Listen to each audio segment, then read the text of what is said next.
We'll talk about the Mardi Gras and that picture. My wife is in the dark top, and my daughter is to her right, and that's Matthew McConaughey, who is there. Well, actually, it's not Matthew McConaughey.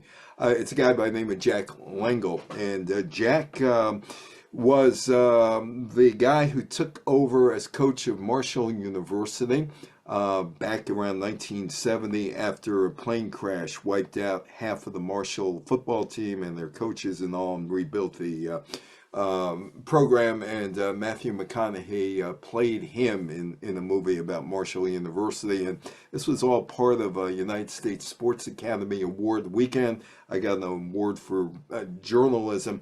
And they took us around Mobile. And they took us to the Mardi Gras Museum in Mobile. And 6 years ago, next week, 6 years ago, I was on a cruise ship, celebrity cruise ship, and they were doing a Mardi Gras talk. And I said, I could do that talk. Don't worry about that. And they said, well, how could you, what are you going to do? I said, don't worry about it. So that's cruise director right beforehand, Rich Cleason.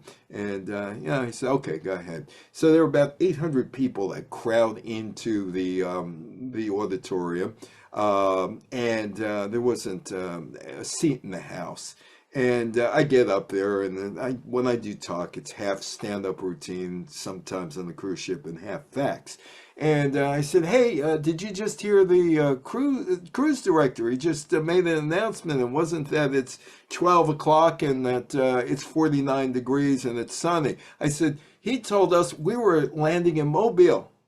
You could hear a pin drop, an absolute pin drop. Mobile. I said, yeah, we're going to Mardi Gras in Mobile. And then these people are saying, where'd you hear that? I said, the captain just made that announcement. We're going to, and these people were fall crescent. And I said, come on, I'm just joking, just joking, just joking. We are going to New Orleans, but I'm going to tell you about the Mardi Gras in Mobile and other places. And I have 800 people who in there. And I'm having conversations with people in the upper deck, and I said, hey, when you get to New Orleans during Mardi Gras, anybody gonna flash, any women gonna flash? And this woman gets up and flashes me. She's like 75 years old. I said, I don't have any beads. And then I said, what else are you gonna do in Mardi Gras? And this guy yells, going to the strip clubs. And I said, how many guys are going to strip clubs? Not one hand raised. Not one hand raised. But anyway, the Mardi Gras actually in the United States did not start in New Orleans. It started over in Mobile, Alabama. So welcome to Mardi Gras or Carnival, and welcome to Mobile, Alabama. Mobile, not Biloxi, not New Orleans, had the first North American parade. Carnival is a pre-Lenten festival held in Quebec City, and being held intermittently since 1894. The Carnival de Quebec has been celebrated annually since 1955. So that's another Mardi Gras celebration. But here is Mobile. That is my daughter, and behind her to the right is the museum, the Mardi Gras Museum, and it is a big deal in Mobile. In fact, I'll tell you how big a deal it is. Mobile is looking to replace its arena, which is old, and it doesn't have, there's a minor league hockey team, maybe a minor league basketball team, but one of the major selling points for this new arena is that we can have our Mardi Gras parties in this new arena, and it's a big deal in Mobile. Though Mardi Gras technically refers to Fat Tuesday, the Mardi Gras season actually begins on Epiphany, Christian holiday celebrated on January 6th, that is otherwise known as the Three Kings Day, or the 12th day of Christmas. In Brazil and many other countries, this period is known as Carnival. The revelries of Mardi Gras last until midnight, when Ash Wednesday ushers in 40 days of Lent. Carnival is filled with parades and balls and other celebrations leading up to Mardi Gras, which is French for Fat Tuesday. Mardi Gras is always the Tuesday before Ash Wednesday. New Orleans. Well, that's New Orleans, and that's Mardi Gras in New Orleans, with my wife being there, and it's a festive occasion in New Orleans. And of course, in New Orleans, you can drink You could drink your beer in the streets and nobody's going to bother you. Mardi Gras was probably based on Lupercalia, a spring fertility festival celebrated by the Greeks more than 3,000 years ago. Masking and overindulgence were commonplace, so like Bourbon Street every night in New Orleans. Or some experts contend that Mardi Gras type festivities popped up solely as a result of the Catholic Church's discouragement of sex and meat during Lent. Church reformers may have helped to propagate these pagan rumors, these experts say, in the hope of dissuading pre-Lental hedonism. And it's all about hedonism. Hey, wait, there's the Colosseum in Rome. It's the Colosseum in Rome. What do the Romans have to do with Mardi Gras? Actually, a whole bunch of things. The Romans took over Lupercalia and it became an orgy. Maybe that guy was right who tried to interrupt us before, because face masks were necessary to hide the misconduct. Let's have an orgy. Yeah, that's what it was all about. Well, the first Mardi Gras was downriver in North America, or actually that part of what is now the United States, the Big Muddy, Mississippi. New Orleans did not host the first North American Mardi Gras. Mardi Gras is believed to have arrived in North America on March the 3rd, 1699, when the French-Canadian explorer Pierre Lemon d'Iberville camped about 60 miles downriver from the future site of New Orleans. Louis XIV, Quebec City. Where is Louis XIV? There he is. Knowing it was Fat Tuesday back in France, Iberville named the spot Point de Mardi Gras and held a small gala. The Monnoy brothers, Pierre and Jean-Baptiste, were sent by King Louis XIV to defend France's claim on the territory of La Louisiane, which included what is now parts of Alabama, Mississippi, and Louisiana. And there is Mobile, Alabama. That is the port in Mobile, Alabama. Mobile was founded by the 21-year-old Bienville as the capital of colonial French Louisiana in 1702 and remained a part of New France for over 60 years. Following the construction of Fort Louis de la Louisiane in 1702, the soldiers and settlers celebrated Mardi Gras beginning in 1703.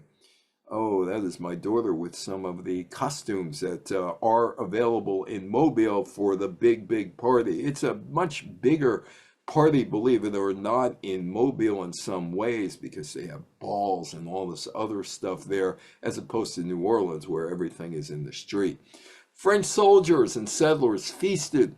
They wore costumes. The feasting and revelry on Mardi Gras in Mobile was called Boeuf Gras, or Fatted Ox. Masked balls with the Masque de la Mobile began in 1704. That is actually New Orleans, that picture going down around Canal Street. The first known parade in Mobile, 1711, when Mobile's Boeuf Gras Society paraded on Mardi Gras. 16 men pushing a cart carrying a large papier-mâché cow's head. Welcome to Alabama. That's where Mardi Gras started out. It was 1720, and France warred with Spain, and Mobile was on the battlefront. So the capital of the territory was moved west to Biloxi. That's how you say it, Biloxi. That's at least the people down there have told me that. Mardi Gras, though, stayed. Greetings from Mobile. And you have these kind of houses in Mobile. That is the Mitchell House right there. Mobile has traditions of exclusive societies with formal masked balls and elegant costumes. Now, members of societies often are masked on floats or horseback.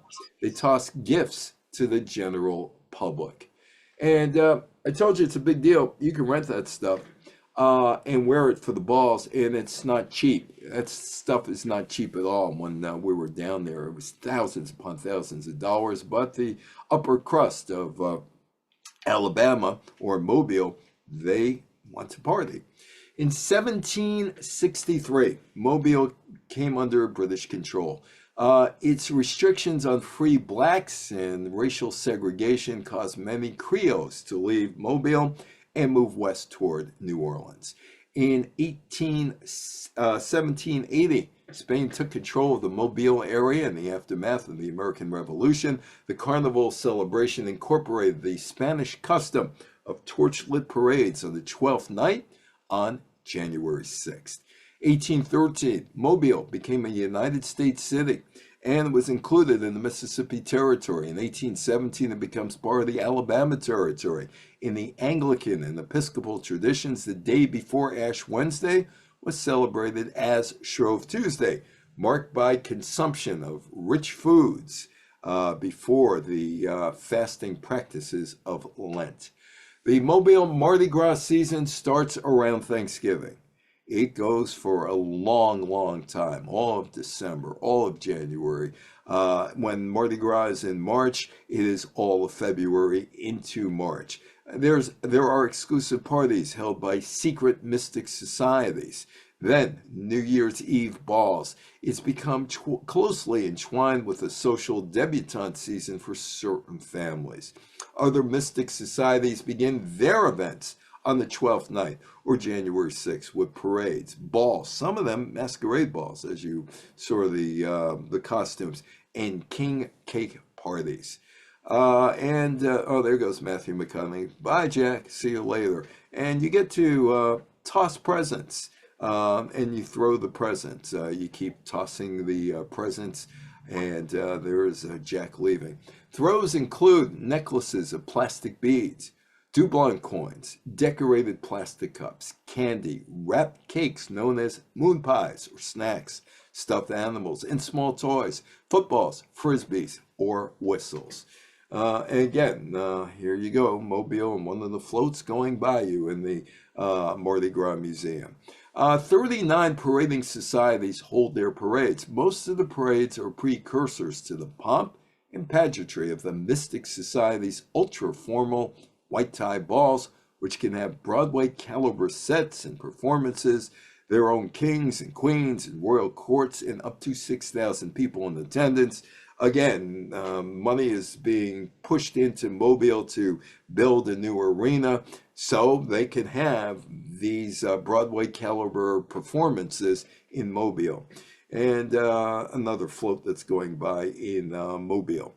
In 1830, a group of revelers led by Michael Kraft, who was likely influenced by his Pennsylvania Swedish traditions of celebrating the New Year, stayed awake all New Year's Eve, started a dawn parade on January 1st, 1831, making noise with cowbells, hoes, and rakes.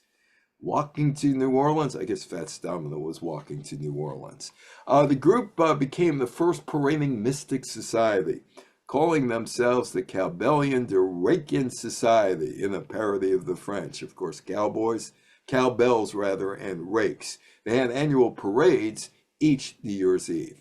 In 1835, members of the Cowbellion de Rakian Society took their parade tradition from Mobile to New Orleans, eventually forming the Mystic Crew of Commerce. Asked what his society group represented, Kraft thought it over and replied, the Cowbellion de Rakian Society. Later, some of those men moved to New Orleans and started a parade in 1857 called Commerce. Back in Mobile, and here are some more costumes that you might see at a party or in one of the parades that's going on in Mobile.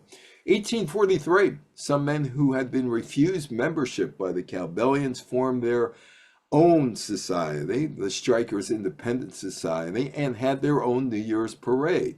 The Buff Grass Society held their last procession on Shrove Tuesday in 1861, before the start of the American Civil War, and then dissolved.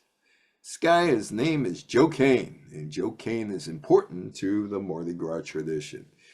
In 1867, following the end of the Civil War, Joe Cain revived the parade tradition in Mobile on Mardi Gras, riding in a decorative charcoal wagon with 6 fellow veterans.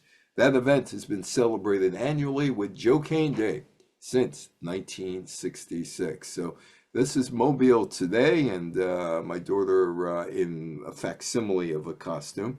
Early Mardi Gras celebrations were grounded in religion, as they were held by the region's French Catholic founders and inhabitants. In recent years, the revelry celebrations and parades more closely resemble the parties of New Orleans.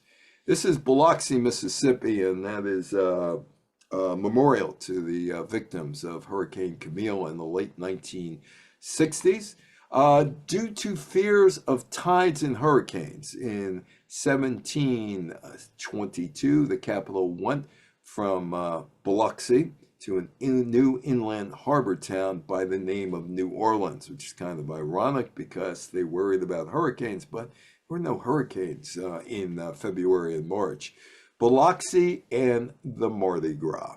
Biloxi became the first city to celebrate the Mardi Gras in Mississippi. Pop-up celebrations dotted the coastline during the 1830s and 1840s, and the Mardi Gras grew from there. Biloxi's first official Mardi Gras parade commenced in 1908 under the helm of the Gulf Coast Carnival Association.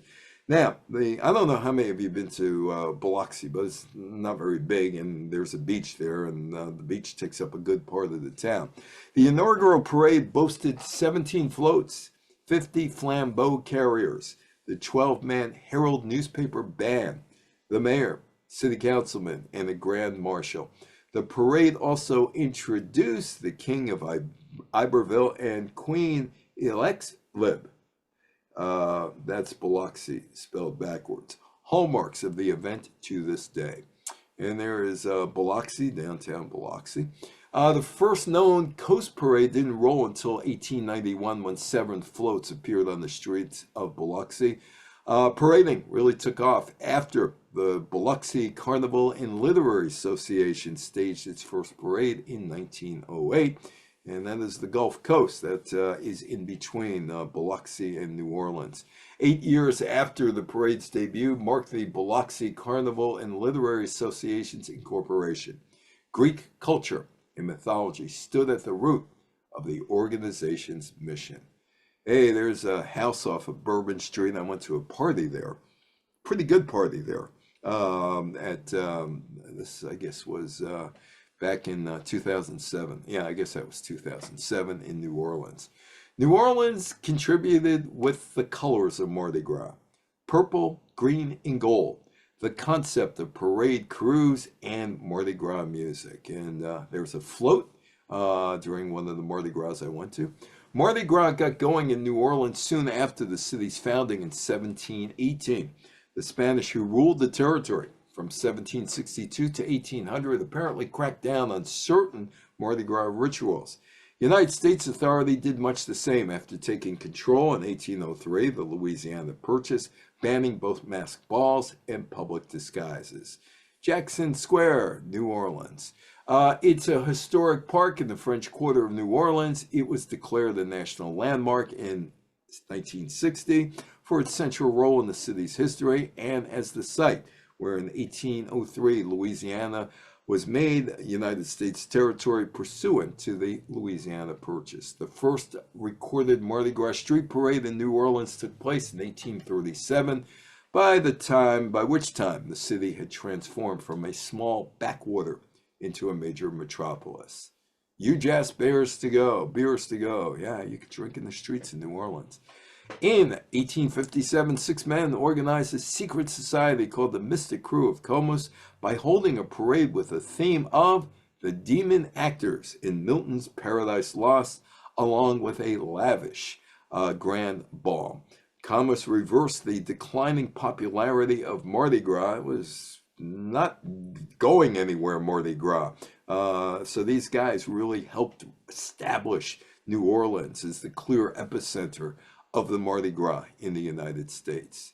There could be a parade breaking out anywhere. A parade could be breaking out. I mean, that could have been a funeral for all I know, because, somebody says, hey, let's have a parade, and there you go.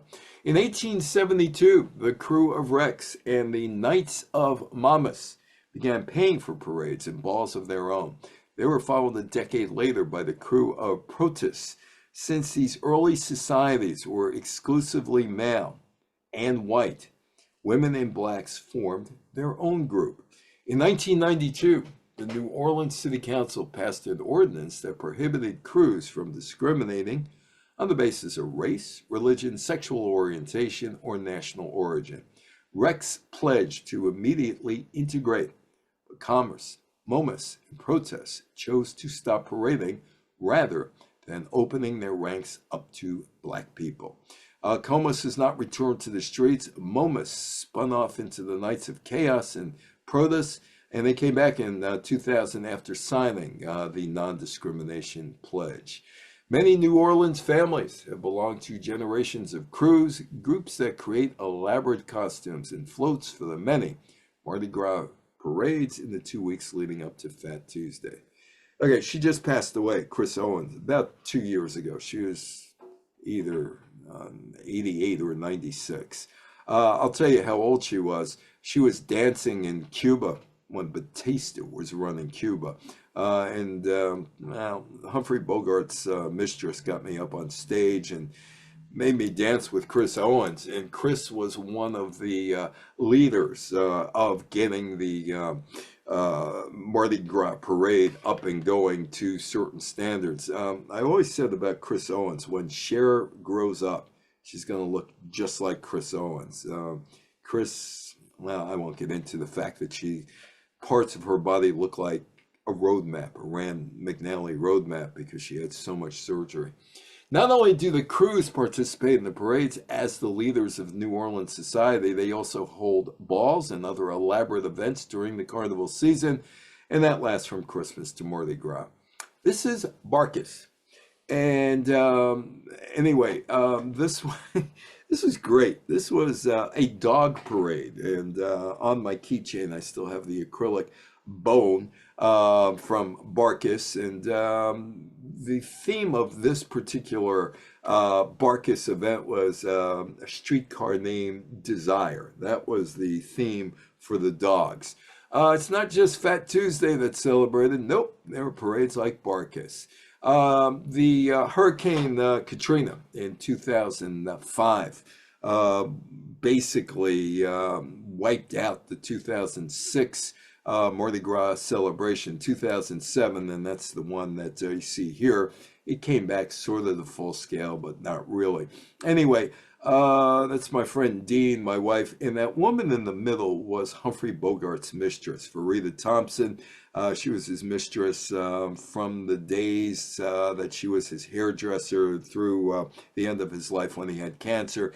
She was runner-up Miss Arizona around 1937, somewhere around there.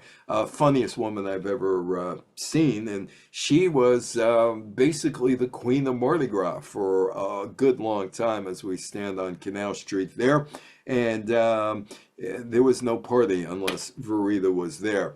Since Comas ushered in the modern era of Mardi Gras in 1857, the New Orleans festivities have been canceled about a dozen times. Most of these cancellations came during the Civil War, World War I, World War II, and revelers also stayed home during the 1870s yellow fever outbreak, and of course there was COVID-19. Scaled down version even took place in 2006, just months after Hurricane Katrina flooded the Gulf Coast and killed over 1,800 people. Celebrations in New Orleans in 2020 and 2021 were canceled due to the COVID-19 pandemic.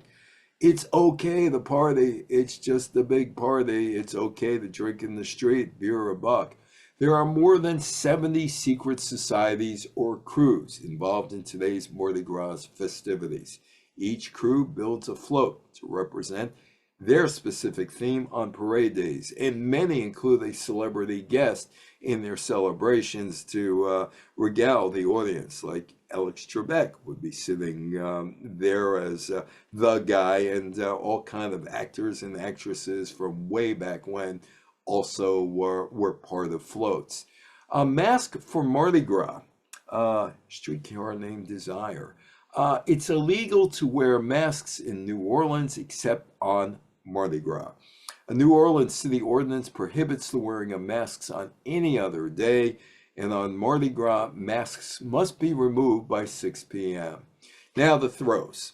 I took a picture of the throws. This is 2019. And I'll tell you what, with beads, I had my first digital camera, and it's 2007, and my hand got hit with one of those beads, and it sent the camera flying, and the camera was never the same after that. I had to get another one. You got to be careful during the throws, very careful.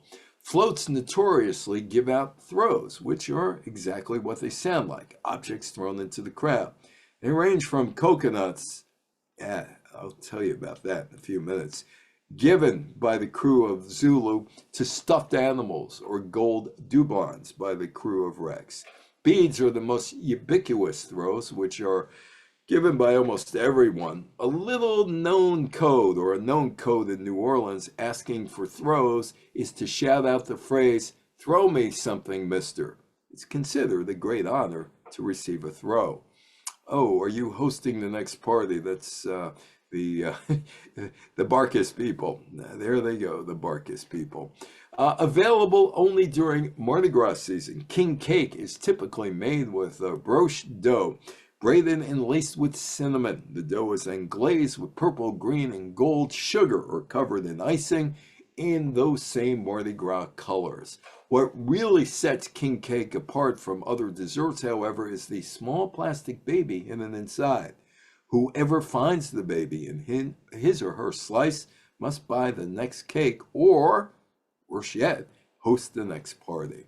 And there's Bourbon Street, and it costs a lot of money to rent out the balconies up there during Mardi Gras, and you can see everybody is outfitted, waiting for Mardi Gras and the night celebration and the big day celebration on Fat Tuesday. French Quarter Historic District is the oldest section of the city of New Orleans, founded in 1718 by John Baptiste Lemon de Binville. New Orleans developed around the city center. And here's another shot of Mardi Gras Day with all the balconies decorated. Named for a royal family in France, Bourbon Street embodies the life of a party town. The street is lit by neon lights, throbbing with music, and decorated by beads, balconies, and women opening up their tops and showing themselves off, all for beads. Oh, there she is, Verita, the Queen of Bourbon Street. I have too many stories about her, but during Mardi Gras celebration, there are these bands that are all around town, and they have music there, and Dixieland and jazz and everything else you could imagine on the streets. Rex, King of the Carnival, among the most famous crews is Crew of Rex, founded in 1872. Okay, so what does the Grand Duke Alexander Romanov Alexandrievich, brother of the heir apparent to the Russian throne, have to do with Mardi Gras? Well, hey, let's invite the Duke, because we're still struggling after the Civil War, and we need to get some excitement into the Mardi Gras. So what better than to bring over some Russian Grand Duke? And they did. Prominent city businessmen organized the visit as a way of attracting tourism to the business after the Civil War. Hey, there's Rex, King of the Carnival. Forming a new crew of prominent citizens, they designed the crew's leader for a year. Rex, Latin for king, officially called the School of Design. The crew is more commonly known as Crew of Rex. Every year, a prominent person has been chosen to be Rex, that year's King of the Carnival. The Grand Duke was the first one in giving a symbolic key to the city. Now, beads. Go up to my attic and I could give you a couple big bags of beads if you want them. The true meaning of the famous Mardi Gras beads begins with their traditional colors, which Louisianans got from the Russian Grand Duke Alexis. During his visit in 1872, the newly founded Crew of Rex chose the colors of the Duke's royal house for the beads that the crew members would throw from their parade floats into the crowds of Mardi Gras revelers. The Russian influence, I bet you didn't know that there was a major Russian influence on the Mardi Gras. But look at some of the colors in St. Petersburg, and yeah, you can see it. Later, they assigned meaning to each color. Purple stood for justice, green for faith, gold for power. The idea was to toss the beads to those in the crowd who exhibited these traits. The people who caught them were said to get good luck for the coming year. Though the beads were originally made of glass, nowadays they're made of plastic, and one of the most popular Mardi Gras traditions. The Zulu coconuts. Zulu ambassadors, and you can see where some beads ended up as they were tossed. This is kind of interesting, the coconuts. One of the oldest traditionally African American crews, Zulu, held its first parade in 1909. The very next year, as the historic record shows, they began tossing coconuts, real coconuts, to members of the crowd. You know, real coconuts that kind of hurt. Originally, the coconuts were left in their natural brown, hairy state, but a tradition soon began of painting them and decorating them with glitter. Nowadays, Zulu coconuts are handed to the crowd rather than thrown to avoid injuries and potential lawsuits.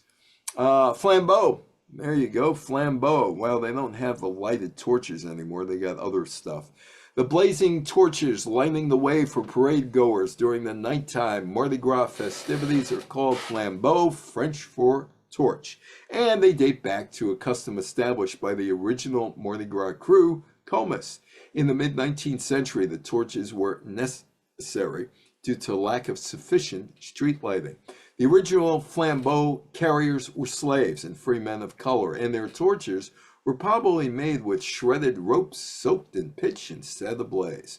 Mardi Gras flambeau has evolved into a kind of a performance art as the robe-wearing carriers twirl and dance with their torches, now much lighter and fueled by butane or kerosene. So what happens after the Mardi Gras? Sidewalks roll up. The sidewalks roll up. That's right off of Bourbon Street. People are gone. They're just gone. And all that's left behind, some beads. That's about it. Sundown. Get out of town.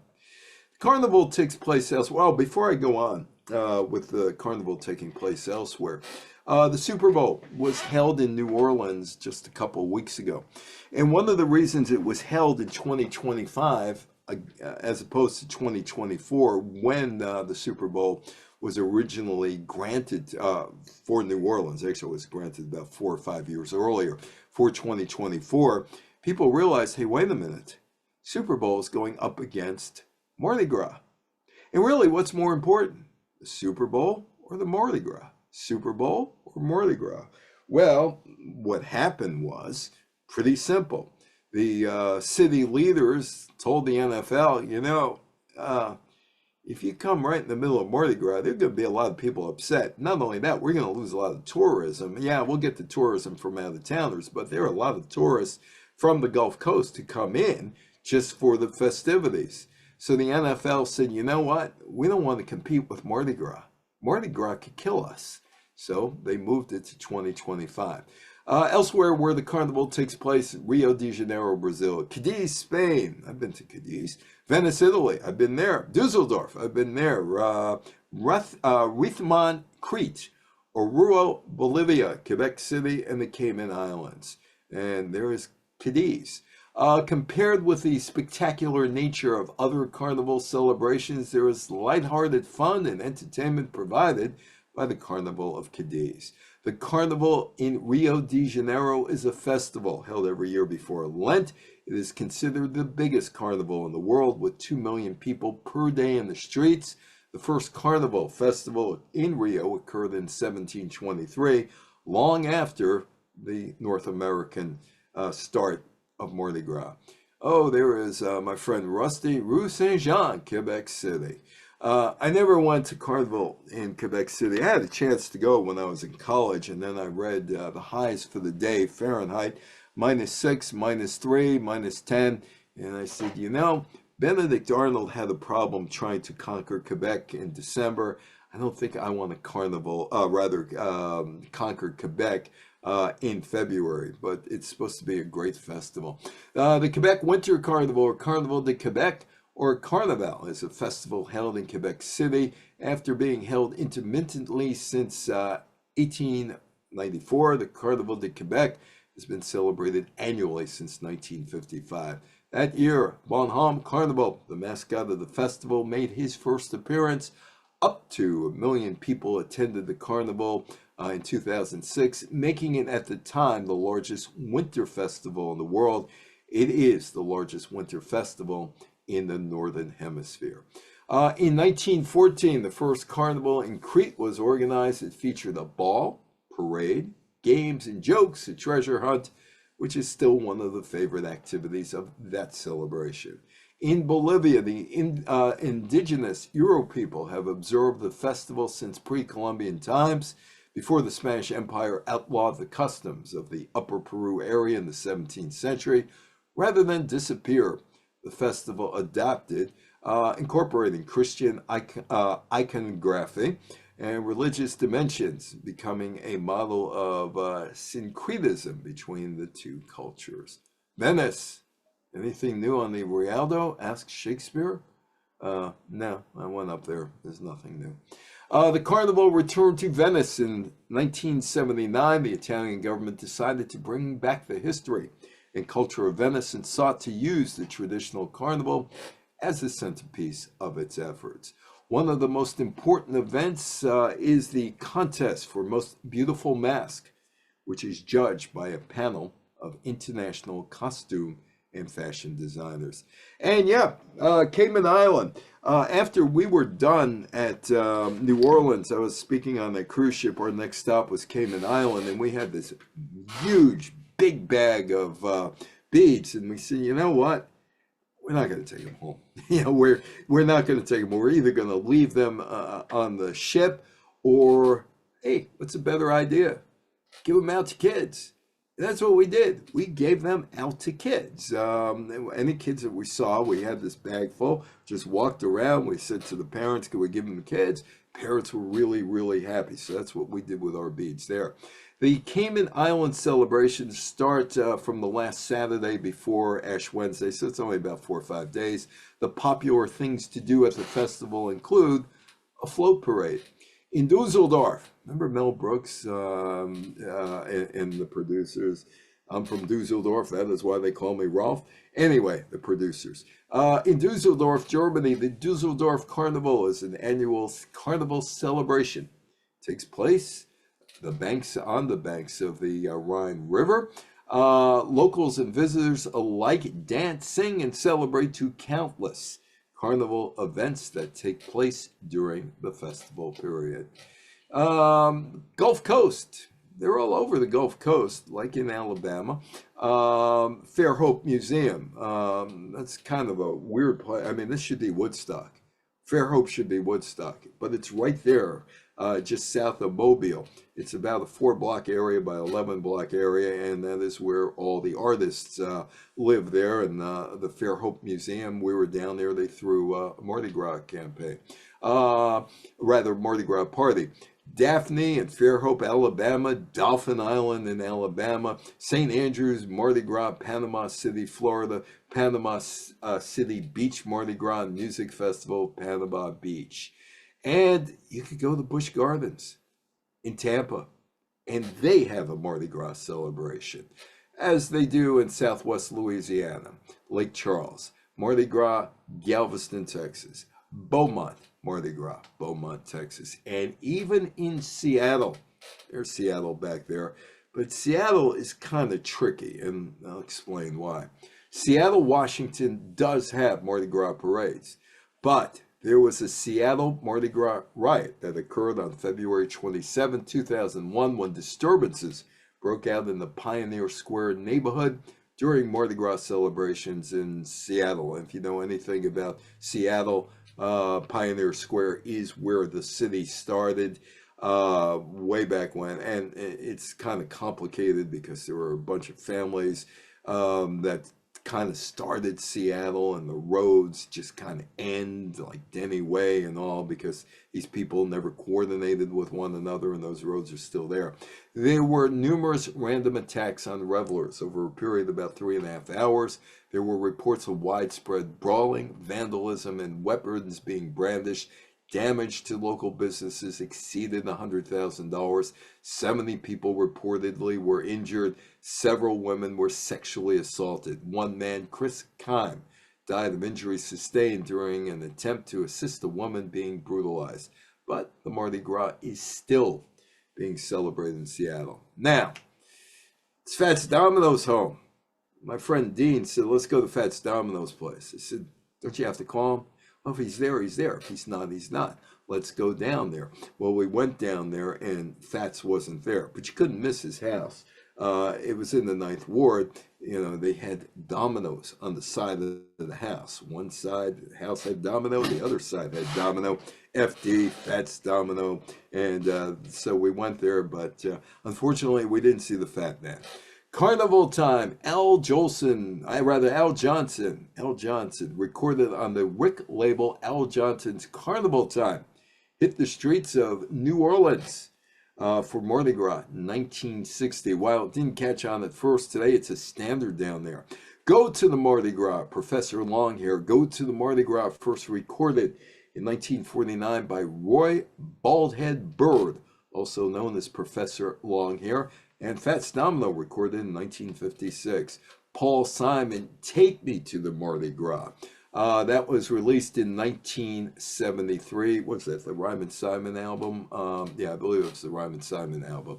Paul McCartney put out a song called My Carnival, and a remake of Professor Longhair's Go to the Mardi Gras in the mid-1970s. The economic impact on New Orleans, and this is on the corner where this thing actually started on Julia Street towards St. Charles Avenue. And I'll just read this quickly. Mardi Gras was solidified as a New Orleans tradition that ultimately influenced carnival celebrations throughout the continent. Comus would introduce the continuing custom of crews, staging annual parades, and would influence the New Orleans style of carnival, including floats, the word crew, and the playful element of mystery. At 9 o'clock or thereabout, the glare of the torchlights shattered the darkness of Magazine and Julia Street. Bands burst into symphony, and the mystic crew revealed a company of demons, rich and realistic, moving in a procession that seemed to blaze from some secret chamber of the earth. And that plaque has been up there now for 16 years, the starting point. Mardi Gras has an alleged economic impact of more than $1 billion for the city of New Orleans. It does bring in tourists who spend upwards of $70 million on hotels and $61 million on food and transportation. But if you know anything about economics, I'm not going to bore you with too many of these economic things. The hotel and motel money does not necessarily stay in New Orleans. Now, if you're at the Hilton, it's not staying in New Orleans. Most of that money is going back to the Hilton Corporation and the other hotels at their home office somewhere else. Mardi Gras in Mobile brings in an alleged $250 million, according to the Mobile Bay Convention and Visitors Bureau. And like I said, they're building a new arena in there. And the main reason is for Mardi Gras. And yes, it is bigger than the Super Bowl. Like I said, the city got this year's game instead of 2004. And that was because the NFL decided to add a 17th game to its regular season. It pushed the Super Bowl 58 out of the week. It was in conflict with the Mardi Gras event. So they gave the 2024 game to Las Vegas instead. Oh, I guess my wife caused some problems because the sheriff is coming after her. I think he's going to tell her it's time to go home. Time to go home. We're going to say goodbye. Goodbye, Verita. We miss you. She passed away around 2011. We really do miss you, Verita. And goodbye to New Orleans. Maybe we'll take one of those steamboats and just float up the Mississippi. Thank you so much, Stephen, and everybody who came here tonight. Any questions, any comments? Your turn to talk.